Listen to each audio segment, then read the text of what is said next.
السلام علیکم ورحمۃ اللہ وبرکاتہ۔ الحمدللہ رب العالمین والصلاة والسلام علی اشرف الانبیاء والمرسلین نبینا محمد وعلی آلہ وصحبہ اجمعین ومن تبعہم بإحسان الی یوم الدین۔ سب سے پہلے اللہ تبارک و تعالیٰ سے دعا ہے کہ اللہ تبارک و تعالیٰ ہمارے صیام اور قیام کو قبول فرمائے، اور رمضان کے اس مبارک مہینے میں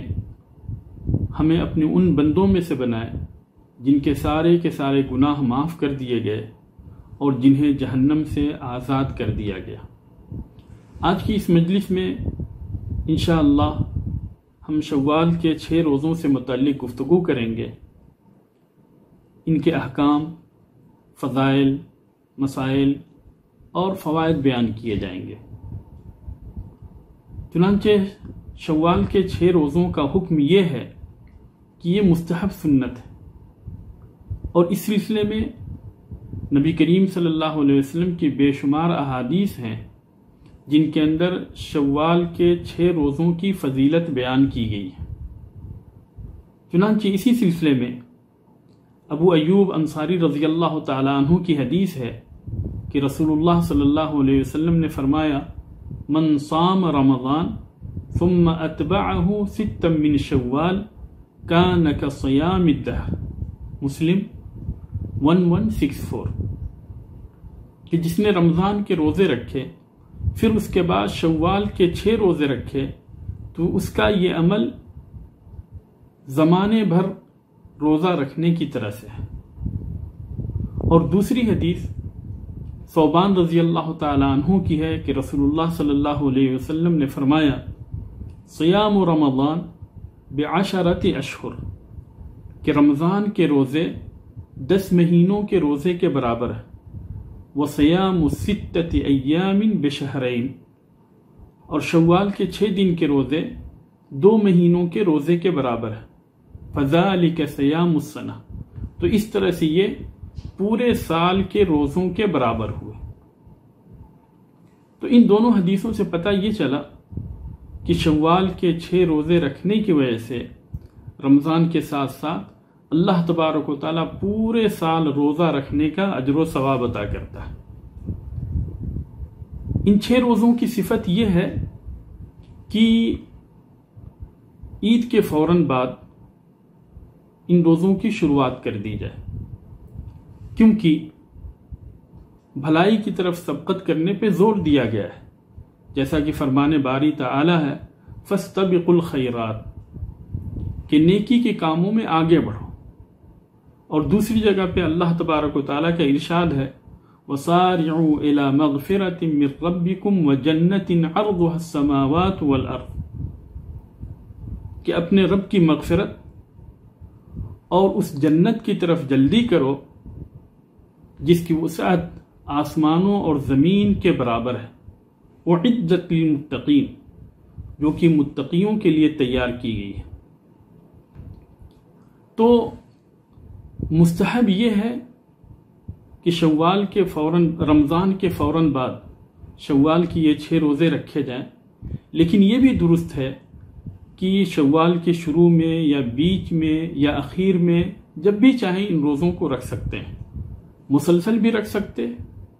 اور ناغا کر کے بھی رکھ سکتے ہیں۔ اسی طریقے سے جو فضیلت کے دن ہیں، جیسے پیر کا دن، جمعرات کے دن، یا ایام 20، 13، 14 اور 15 تاریخ، تو ان دنوں میں بھی یہ روزے رکھے جا سکتے ہیں، اور ان دنوں میں روزہ رکھنے کی وجہ سے دونوں اجر و ثواب حاصل ہوگا۔ بعض روایتوں کے اندر مسلسل روزے رکھنے کا بھی تذکرہ آتا ہے، لیکن جتنی بھی اس طرح کی روایتیں ہیں وہ ساری کی ساری روایتیں حد درجہ ضعیف ہیں یا منکر ہیں۔ اسی سلسلے میں ایک روایت ہے: من صام 6 ایام بعد الفطر متتابعۃ، کہ جس نے عید الفطر کے بعد 6 روزے پے در پے رکھے، فکأنما صام السنہ، تو گویا کہ اس نے پورے سال کا روزہ رکھا۔ اس روایت کے بارے میں علامہ البانی کہتے ہیں کہ یہ روایت منکر ہے، چنانچہ اس سے استدلال کرنا درست نہیں ہے۔ ان روزوں کے فوائد کیا ہیں؟ ان روزوں کے بے شمار فوائد ہیں۔ ان 6 روزوں کے، شوال کے ان 6 روزوں کے بے شمار فوائد ہیں۔ چنانچہ پہلا فائدہ یہ ہے کہ ان 6 روزوں کی وجہ سے زمانے بھر کے روزہ رکھنے کا اجر و ثواب حاصل ہوتا ہے۔ دوسرا فائدہ یہ ہے کہ شعبان اور شوال کی یہ 6 روزے سنن راتبہ کی طرح سے ہیں۔ جس طرح سے نماز کی قبلی اور بعدی سنت ہے، سنت رواتب ہیں، سنت مؤکدہ ہیں، اسی طرح سے شعبان اور شوال کی یہ 6 روزے ہیں۔ رمضان کے لیے یہ قبلی اور بعدی سنت کی طرح سے ہے کہ ان کے ذریعے سے اللہ تبارک و تعالی رمضان کے فرض روزوں کے اندر جو کمی آتی ہے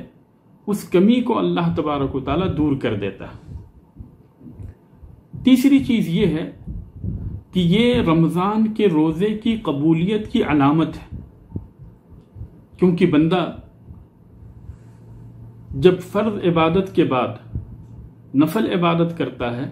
تو گویا کہ یہ اللہ تبارک و تعالیٰ کی طرف سے توفیق ہوتی ہے، اور یہ اس بات کی علامت ہوتی کہ اللہ تبارک و تعالیٰ نے اس کی فرض عبادت کو قبول کر لیا ہے، تبھی اس کو اللہ تبارک و تعالیٰ نے نفل عبادت کرنے کی توفیق بخشی۔ چوتھی چیز یہ ہے کہ اس کے ذریعے سے ہم اللہ تبارک و تعالیٰ کا شکر ادا کرتے ہیں کہ ہم نے جو رمضان کے روزے رکھے، جن روزوں کی وجہ سے اللہ تبارک و تعالیٰ بندوں کے گناہوں کو معاف کر دیتا ہے، تو اس معافی کے اوپر جو مغفرت ہوئی، اس مغفرت کے اوپر اور جو ہم نے پورے روزے رکھے اس کے اوپر ہم اللہ تبارک و تعالیٰ کا شکر ادا کرتے ہیں کہ اللہ تبارک و تعالیٰ نے ہمیں اس مہینے کے اندر روزے رکھنے کی توفیق بخشی، قیام کرنے کی توفیق بخشی، تو اس کے اوپر ہم اللہ تبارک و تعالیٰ کا شکر ادا کرتے ہیں۔ شوال کے 6 روزوں کے مسائل سے متعلق جو پہلا مسئلہ ہے وہ ہے روزوں کی نیت کا، کہ کیا ہم اس کی نیت دن میں کر سکتے ہیں یا فجر سے پہلے ہمیں اس کی نیت کرنا ضروری ہے۔ تو یہ نفل روزے ضرور ہیں لیکن یہ مقید ہیں، مطلق روزے نہیں ہیں، اور ایسے نفلی روزے جو کسی خاص سبب سے ہوتے ہیں اس کے سلسلے میں علماء کرام کا کہنا یہ ہے کہ فجر سے پہلے ان روزوں کی نیت کرنا ضروری ہے، کیونکہ حفصہ رضی اللہ تعالی عنہ کی حدیث ہے کہ نبی کریم صلی اللہ علیہ وسلم نے فرمایا من لم یبیت الصیام قبل الفجر فلا صیام لہ، کہ جس نے رات ہی میں فجر سے پہلے روزے کی نیت نہیں کی تو اس کا روزہ نہیں ہوتا۔ یہ نسائی کی روایت ہے اور اسے علامہ البانی نے صحیح کہا ہے۔ اسی طرح سے دوسرا مسئلہ یہ ہے کہ اگر کسی انسان نے 1 سال شوال کے 6 روزے رکھے تو یہ ضروری نہیں، اس کے اوپر یہ لازم نہیں کہ ہر سال وہ 6 روزے رکھے، بلکہ اگر کسی سال روزے نہیں رکھ سکتا کسی وجہ سے تو کوئی حرج کی بات نہیں، لیکن بہتر یہ ہے کہ آدمی کوئی بھی نیکی کرے تو وہ نیکی تھوڑی ہی کیوں نہ ہو لیکن وہ بار بار کی جائے، کیونکہ نبی کریم صلی اللہ علیہ وسلم کی حدیث ہے وَأَنَّ أَحَبَّ الْعَامَالِ إِلَى اللَّهِ أَدْوَمُهَا وَإِنْ قَلَّ، کہ اللہ تبارک و تعالیٰ کے نزدیک پسندیدہ عمل وہ ہے جو کہ مسلسل کیے جائے چاہے وہ تھوڑی ہی کیوں نہ ہو۔ صحیح بخاری 6464 اور صحیح مسلم 2818۔ اسی طریقے سے تیسرا مسئلہ یہ ہے کہ جس کے اوپر رمضان کی قضا ہو تو اس کے حق میں بہتر یہ ہے کہ وہ رمضان کی قضا کو پہلے کرے، پھر اس کے بعد میں شوال کے 6 روزے رکھے، تاکہ وہ اس مسئلے کے اندر جو اختلافات ہیں ان اختلافات سے باہر نکل آئے۔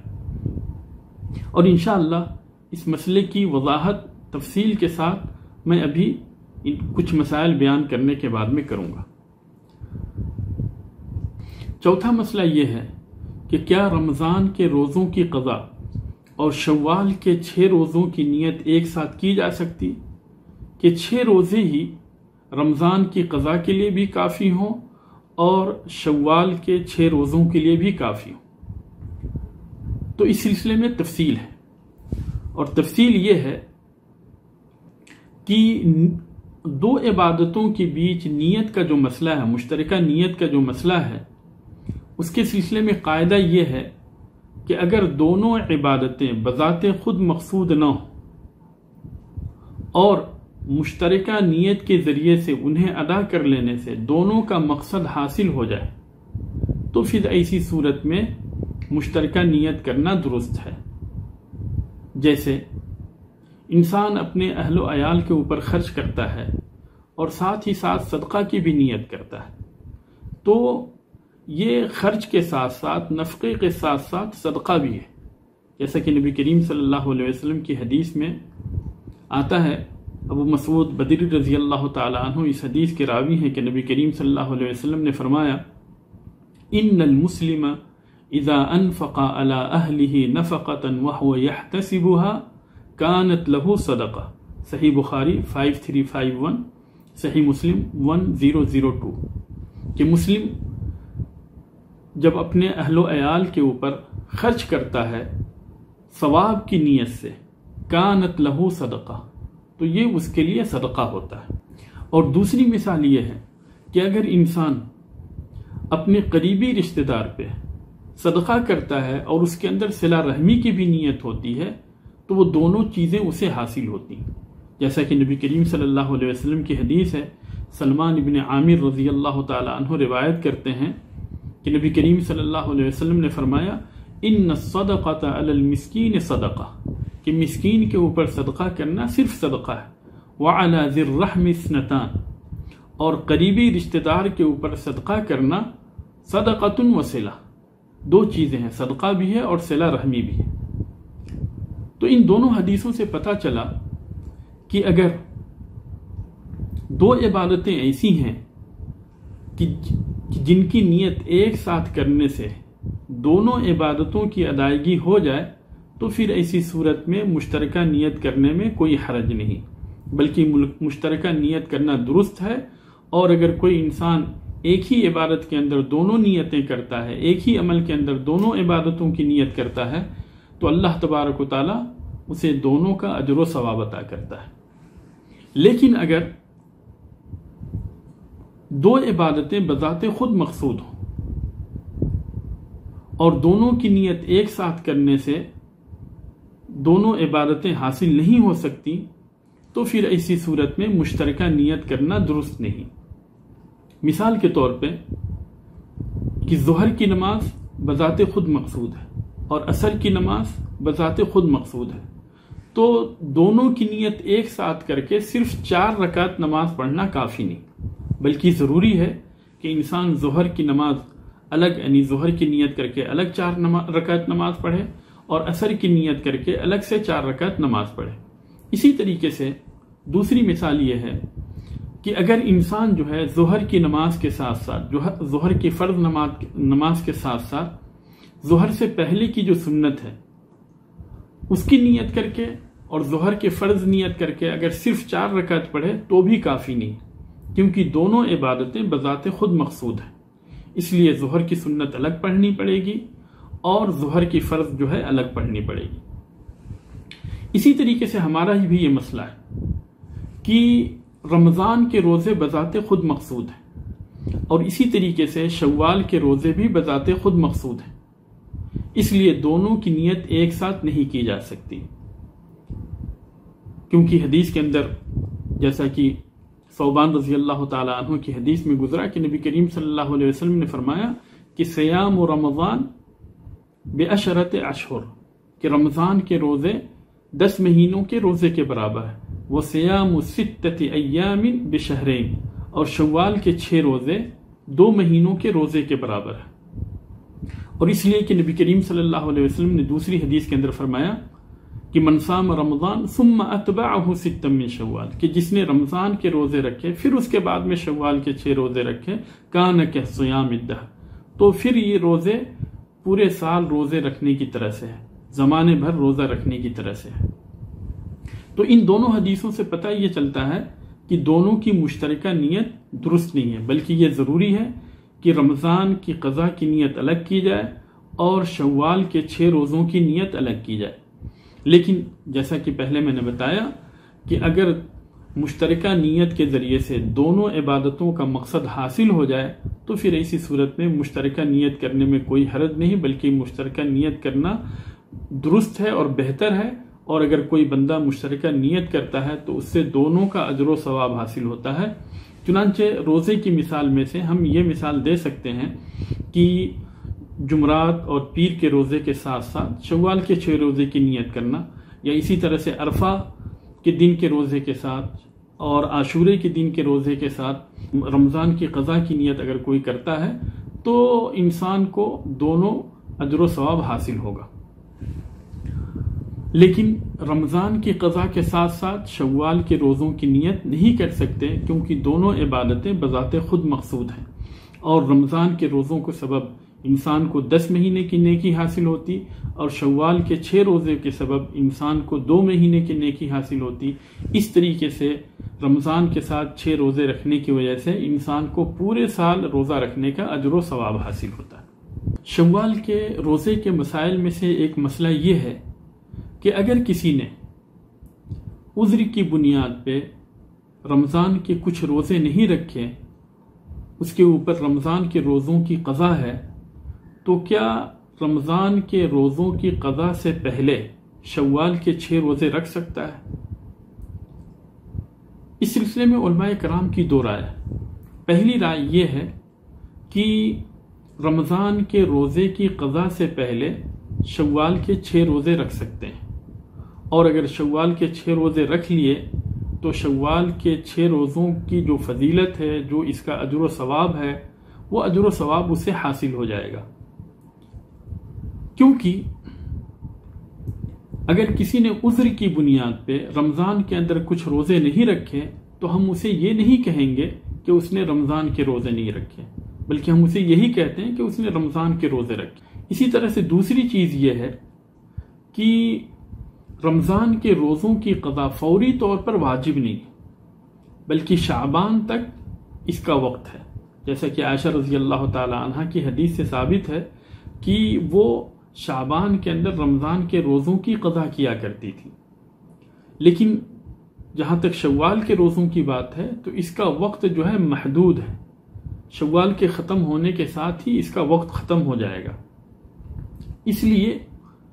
شوال کے 6 روزوں کی نیت جو ہے ہم رمضان کی قضا سے پہلے کر سکتے، اور شوال کے اندر ہم شوال کے 6 روزے پہلے رکھ سکتے ہیں. قضا کرنے سے پہلے شوال کے 6 روزے رکھ سکتے ہیں. جبکہ دوسری رائے یہ ہے کہ رمضان کی قضا سے پہلے اگر شوال کے 6 روزے رکھتے ہیں تو اس سے شوال کے اندر روزہ رکھنے کا اجر و ثواب حاصل نہیں ہوگا. کیوں؟ اس لیے کہ نبی کریم صلی اللہ علیہ وسلم کی حدیث ہے، جیسا کہ ابو ایوب انصاری رضی اللہ تعالی عنہ روایت کرتے ہیں، من صام رمضان ثم اتبعه 6 من شوال کان کصیام الدہر، کہ جس نے رمضان کے روزے رکھے پھر اس کے بعد شوال کے 6 روزے رکھے تو یہ زمانے بھر کے روزہ رکھنے کی طرح سے ہے. یہ صحیح مسلم کی روایت ہے. اور دوسری چیز یہ ہے کہ فرض جو ہے یہ نفل سے افضل ہے، اور اس کا حق زیادہ ہے کہ نفل سے پہلے اس کی ادائیگی ہو، کیونکہ نبی کریم صلی اللہ علیہ وسلم کی حدیث ہے اقضوا اللہ